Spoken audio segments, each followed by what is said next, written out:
Luano Valley, land of the waiting, land of the jungle. Luano Valley is situated in the heart of central Zambia, 130 kilometers from Kabwe town and 149 kilometers from the capital city, Lusaka. Luano covers a surface area of 9,643 square kilometers divided into the valley and the plateau. An unforgiving terrain, Luano is characterized by thick and thorny bushes, tall blades of grass with buffalo beans and countless gullies and embankments. This is where our story begins. April 2013. The 4th Task Force on Operation Kusakwila landed in Chimika village in Chief Chambers area dressed like the locals. Some of the troops had been there before, but this time it was different. For nearly 7 years, the infamous trio of bandits, popularly known as the Mailoni brothers, have terrorized Luano Valley, committing gruesome acts of violence, banditry, and the cold-blooded murder of 12 victims. Fancying themselves chosen. They referred to their criminal acts as the War of Armageddon and were thought to be unstoppable. But this was about to change. Prior to the deployment of Task Force 4, command at 2 Infantry Brigade headquarters in Kabwe had changed. The new brigade commander, Special Forces trained Brigadier General Charles Chibombe. Brigadier General Chibombe was determined to bring the Mailoni episode in Luano to an end. So when it became apparent that it was going to be a problem, our reaction was not quick enough. We gave the chaps time, in which to consolidate themselves, which we shouldn't have done. Eventually, we saw the thing and we saw what we wanted to take place. So there was to be a realignment of the orders which had been given before, the operational orders. We changed, so that it became robust for us to move in. In commando, there is what we call pseudo operation. Pseudo operation involves you adopting the tactics of the enemy. So I told the president, from now, I want you to adopt the pseudo operation. And if you adopt that, you will see that this operation within a short time to come to an end. Then I gave them what I wanted. Firstly, I said, I want you to keep your hair. Keep your hair, keep your mustache, no wearing of combat. Because what was killing us was that the patrols who go there in combat. The Mailoni brothers will see them 5 to 10 kilometers away because it's a hill place. So they would see them, so they are the soldiers. As the soldiers are coming, the Mailoni brothers will go somewhere else. So I said, shed off your combat. I don't want to see you in combat. I want you to keep your combat away. I don't want to see you in your boots. Make what we call nkwabiro from tires. Yes. And that's what the Mailoni brothers were wearing, including the locals. Then I don't want you to wear smart clothes. No. I want you to be in tattered clothes. Because that's the way the Mailoni brothers are, and that's the way the local people are. I want you to have bicycles. The locals have bicycles. They carry their charcoal, their what, on the bicycles. So I want you to do the same thing. The army bought us bicycles. I requested for the bicycles. The army bought us bicycles. The army bought us Salaola. The army bought us Salaola, so we gave the soldiers Salaola. Jeans, shirts. Of course, when you're off duty, that's when you can wash your hair. But when you are on patrol, no washing of your hair. Leave your hair like that. And at the same time, I said, the idea of just going, then you come back at 21 hours is not good. I want you to establish forward observation bases. Which they did. They said, yes, sir. Establish them. From the observation basis or forward basis, you'll be able now to go. If it's 3 days, you remain for 3 days there and you check your area and you come back. Later on, another group goes in, the others come. So it went on. And I said, this is what we should do. And for sure, things started changing. With the new orders, troops set out to establish camp in the heart of the valley by Major Mpezele, also Special Forces. Many of the troops were new recruits, excited at their first deployment and with youthful bravado that was sure to yield results. So when we came into the mission, for us as the young soldiers, it was a new experience because it was the first time that we're going out on an operation. But again, we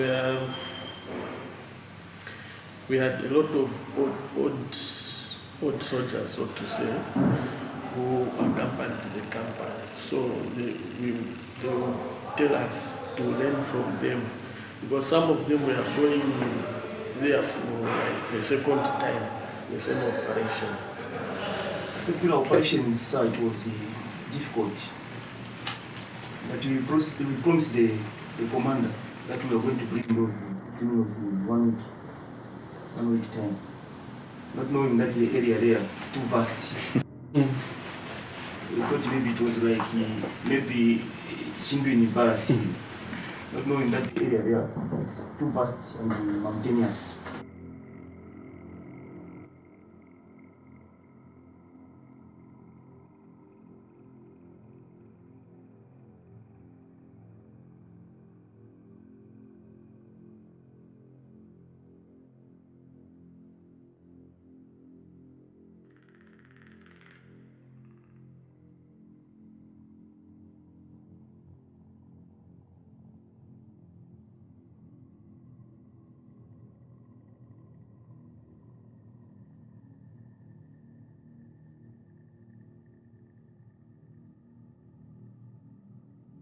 My unit was ordered to prepare a company to take over this operation. One of my officers had already served there, that is Mpezele. Mpezele had served their area under the commanding officer, General Kamwaza. So when I was preparing to deploy, I looked at the troops that had operated their area with Mpezele. Those are the troops, together with the new soldiers that came in from Intake 32. I constituted a company and deployed them at our 3 mechanized battalion range. Our task force, it was not organized in a manner or in a way a normal platoon or company is organized. That was a force which was conducting pseudo operations. So we are looking at the capabilities. We were teamed up in groups, and those groups were balanced. In each team, we made sure that they were good snipers, they are good soldiers in map reading, they were good soldiers also who were able to help in terms of medical, and the groups were balanced, but we are not based on standard military platoon or company, no. It was just the capability of the men that were involved in that operation.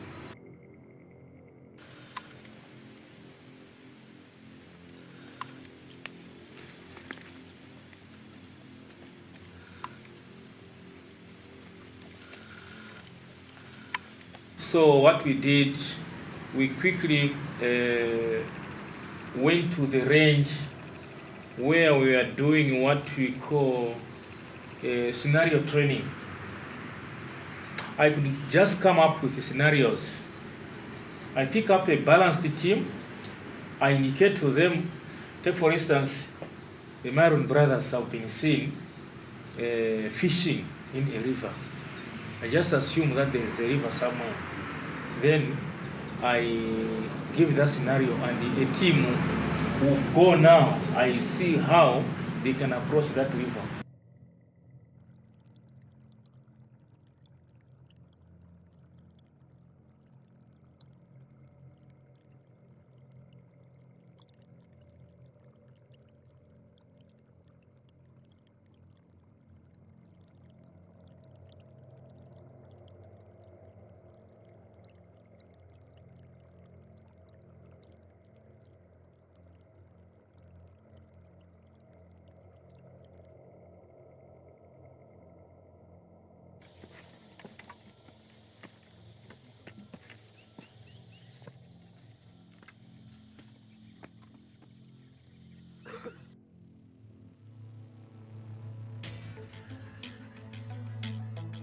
After moving for days, troops finally arrived at the forward base in the village at the center of Luano Valley.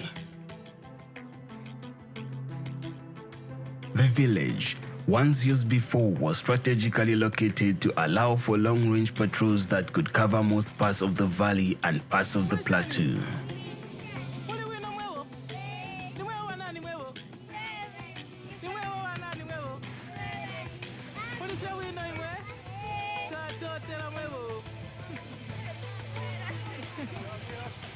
The villagers, happy to see the soldiers, welcomed them warmly and knowing very well that with them around, the village would be safe. This is the new camp, different from the old camp. The community has grown bigger and bigger than the way it was way back in 2011. Shimika, our good Shimika. Shimika, our good home.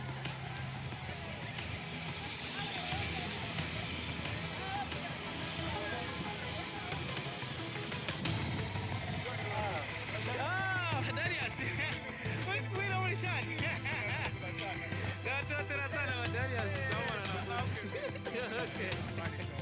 Sure.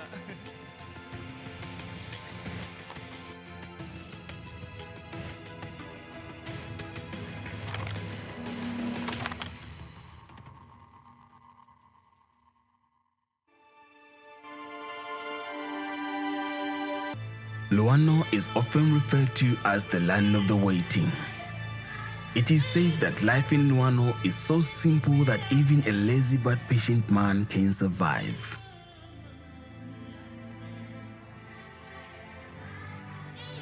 The people in the valley, they have a very rich lifestyle in terms of their way of life and the food they eat. Where they stay, of course, we can't say that they are really cut off from the rest of the community because it's a sunken place.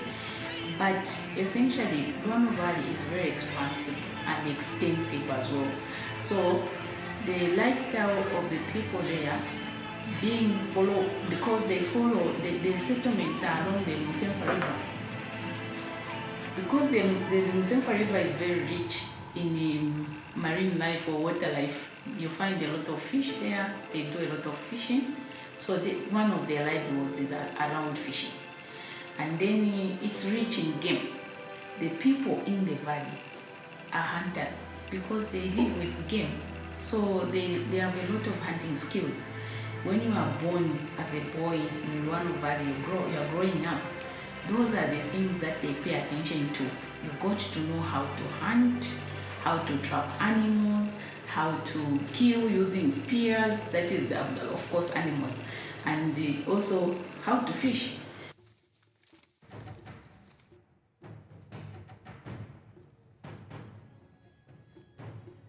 Now, the way the boys were brought up because in the family there were 6 boys and 2 girls. In total there were 8.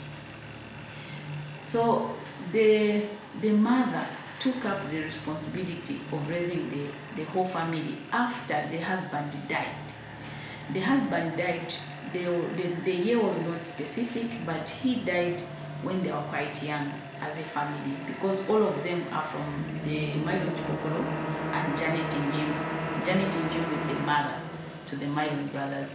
So they grew up with the mother, and one aspect that was coming out strongly, this unusual congregation around the mother. They congregated around the mother so much that it became like even leaving her to go and become part of the community at a later stage became very difficult.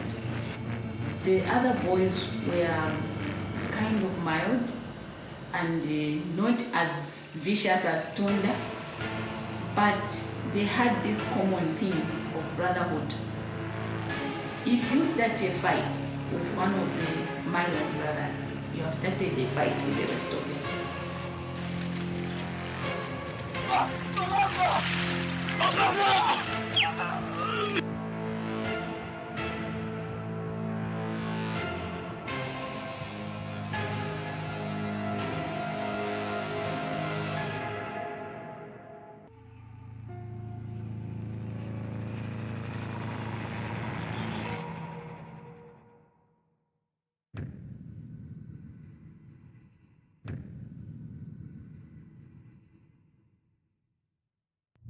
Tunda Mailoni was a troubled and troublesome individual.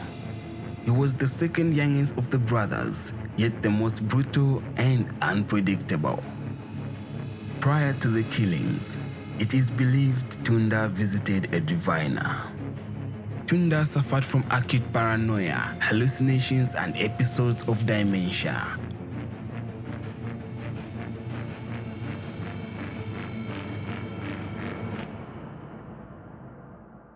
As Tunda's condition worsened, he began imposing rules on his brothers.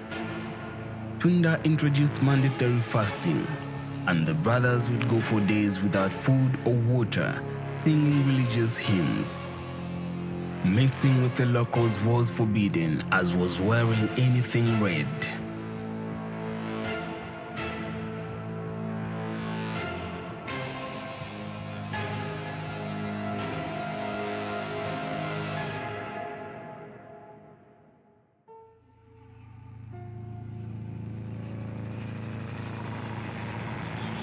kufuma apo manje efe bayambire bali abantu baleeta kufuma lukyero bayibushiku baya mu bipoka vya bene kuyamba kusenda kutema makonde kuswa munani kushonsi. So manje pa 27 May 2007 so ba Solomoni ba Roy Mondo ke bali mukwikela okwo kunchende efibandi kwati awo mwe bantu limbi abantu tufulunga napye efibaire kuba byashibanga abantu bashitimbi tubekate abalema kwati mpondi mtunga watu wa kuchainama so that kulya banga wapela kulimbi muti. On 21st May 2007, a group of 39 villagers mobilized against the brothers armed with stones, spears, machetes, and muzzle loaders. However, despite being outnumbered 10 to 1, the villagers were unable to subdue the brothers, and what followed was the death of the brothers' first victim, Mr. Roy Mondoka.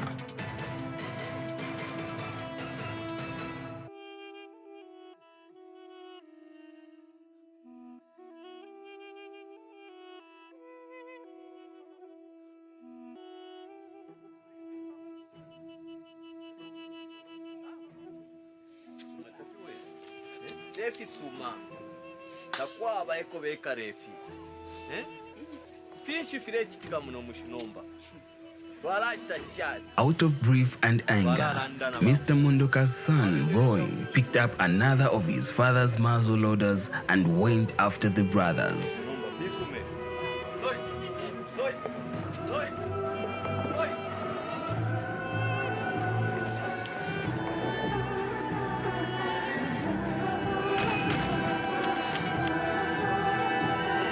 It was Roy that was the first to have a clear shot at the brothers and fired an aim shot at Sunday, killing him where he stood.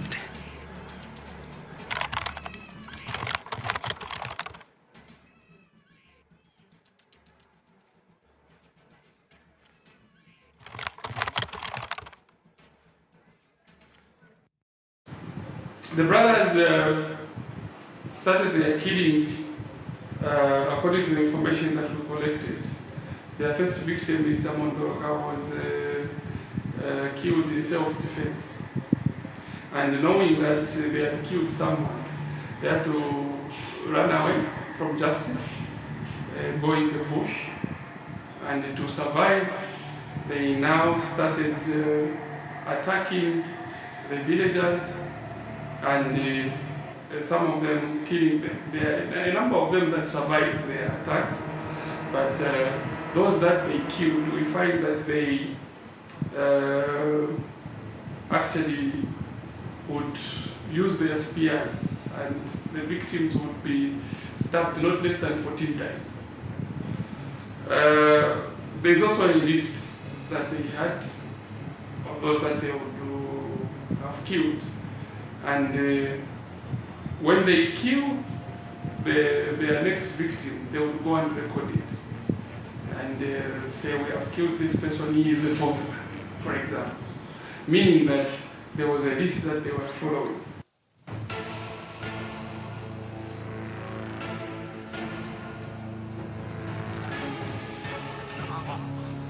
All the brothers' victims had the same cause of death. They all died from wounds caused by multiple stabbing.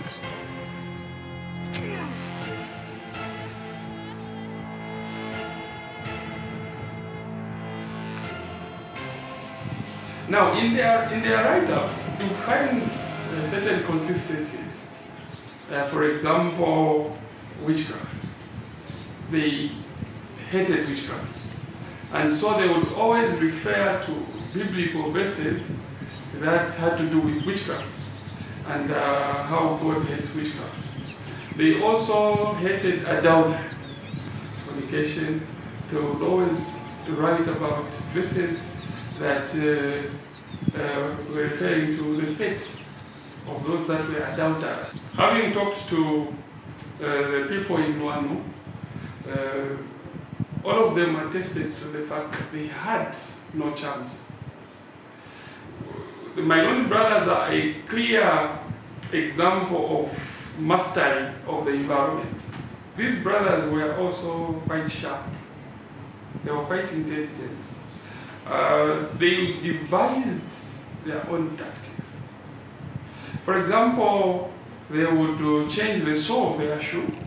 The front part points behind and the one that is behind points in front.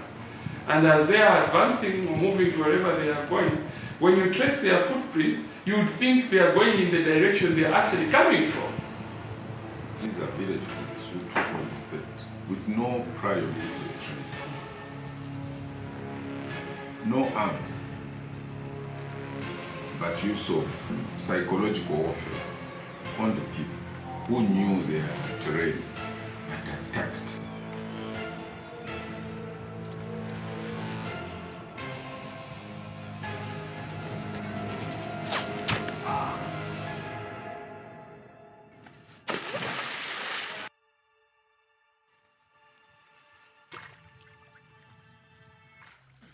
The brothers settled around the river and used their spears with lethal precision and deadly accuracy.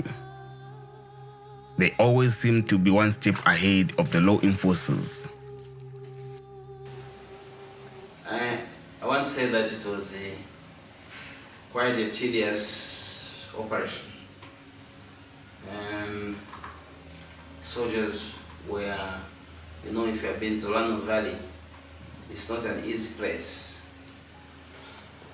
And it was raining heavily, especially during the rainy season. Soldiers would walk through those hills and valleys to track these Mailoni brothers, but they never gave up. And that also shows how well trained the Zambian soldiers are.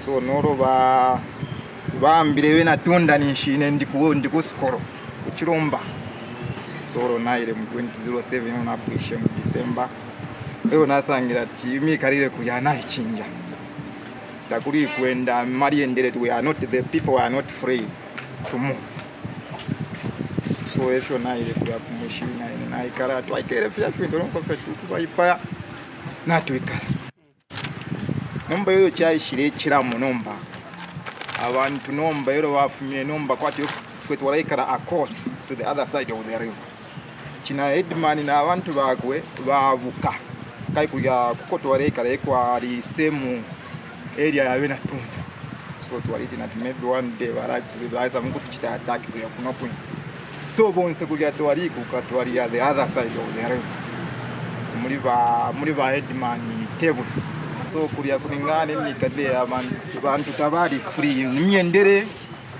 imiri mine yonse yari mko kaya abantu bareti natinga abantu bakumabara imbiwe natunda barabasanga barabepa as a result kwari bensala kai people tabare ba free kuti bari me kuti uleli me ule cyo bana kunu me binabes.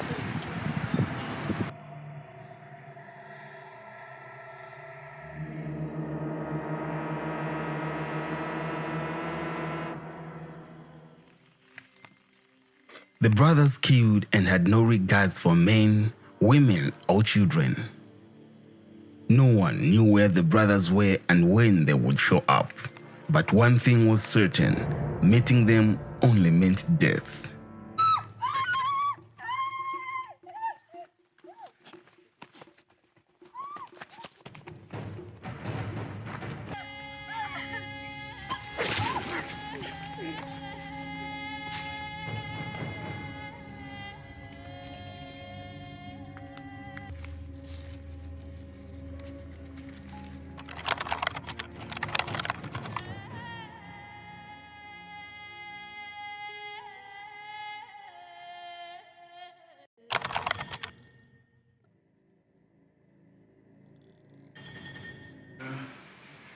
When I was being appointed as a commanding officer for 3 mechanized infantry battalion, that was the time actually the Mailoni brothers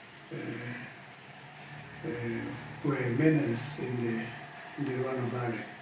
One other issue that I feel personally also attributed to the killing of my brothers was the idea to remove the suspicion from the soldier's mind.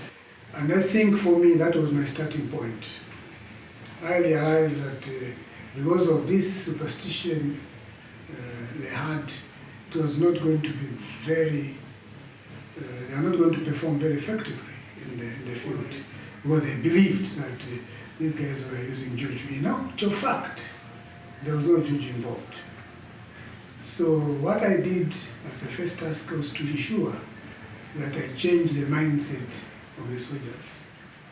So the first task I did was to remove all the old soldiers from the field, those who were polluted, because I discovered that they actually polluted. So I withdrew all the old soldiers and injected in the operation area fresh troops who were recruits who had just come from the pass out.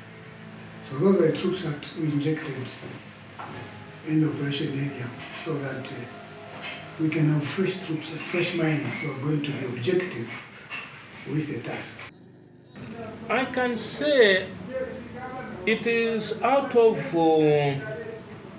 the experience that I had when I went at the first. And at the same time, I think I want to appreciate those commanders who came after me, because I added the information I had at the first and what they had. So you realize that with the time, a lot of evidence showed that the Mailoni brothers were in the valley. So most of the concentration now shifted to the valley. When I realized that the time when I was there, a lot of stories at the plateau, they could not add up to anything concerning their presence. Even when my fellow commanders who went there, when I looked at the stories that were telling me to say this is what we saw, I realized that in the valley, that's where you find the Mailoni brothers. So the second time I went there, we concentrated much in the valley. And what helped us a lot now, it was like even the administration burden was a little bit light, because this time around, we could be supplied by helicopters. They are bringing rations right in the valley. But initially, we used to carry food from the top of the mountain down to the valley. We are using potterage, using locals and soldiers. So time for patrols, I think manpower, we were somehow hit because soldiers was getting tired in terms of administration. But now, when we started concentrating just on patrols, and we are no longer concentrating much on the plateau, we went now in the valley, because most of the evidence now was in the valley.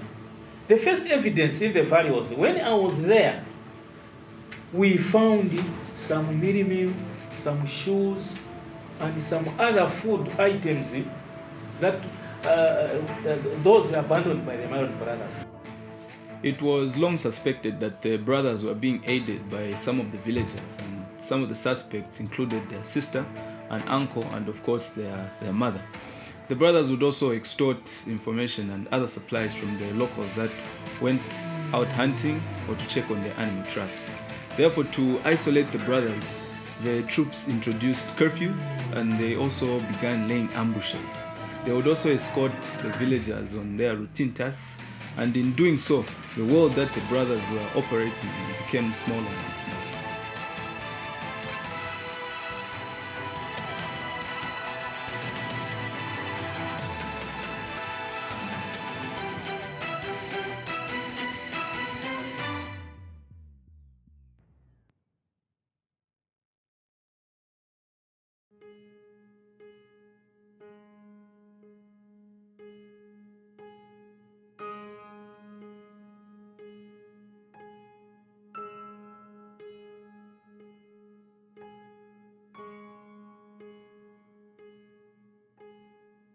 We discovered that they lived a semi-nomadic kind of life.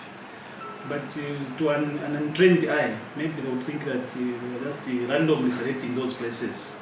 But when you critically analyze those areas, you discover that I think they were looking at it from the way they had mastered that environment.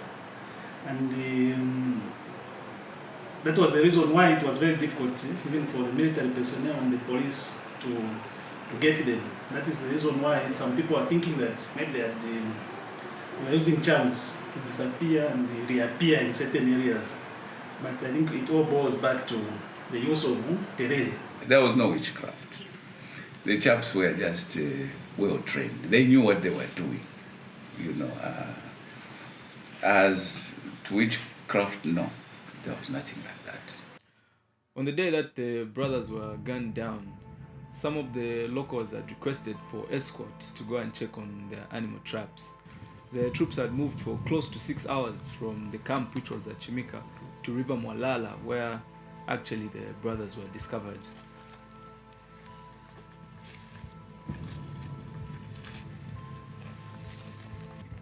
They were shifting camps and had been moving torches of fire. It was the smell of smoke that gave their position away, making it easy to locate and follow their tracks.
It was at the end of the tracks that he came face to face with the brothers.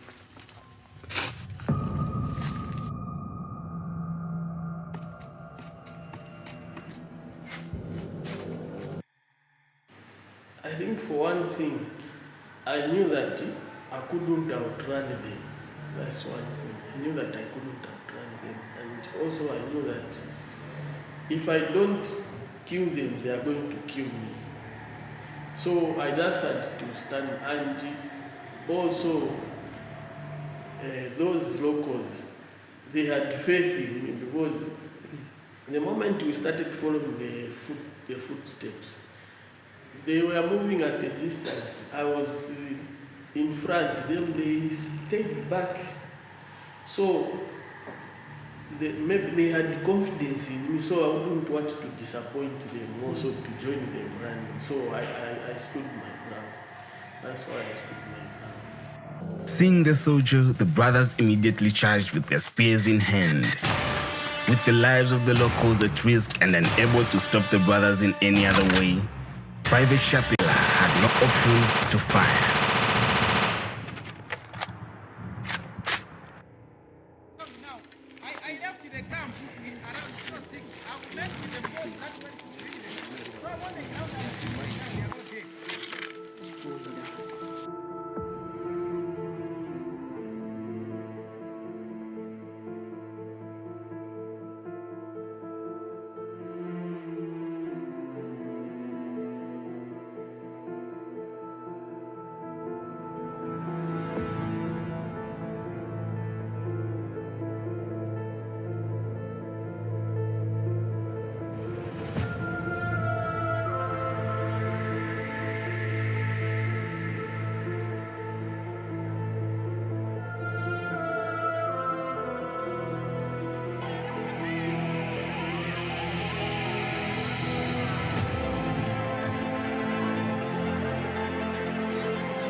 Yansha maiziro kwa kule. Pano urembo na ine pano newo polisi. Ni amaifikesa sana sana ningu fasana sana mulandu lechita kuno kunchende. Mulandu. Washe wasende omwana wose. Uyu ukwete shinga yanga maezi. Shali pira kunye. Mali ni pira mwebo.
We can have our training, train hard, of course you get your results. But also what is important is that we must trust God.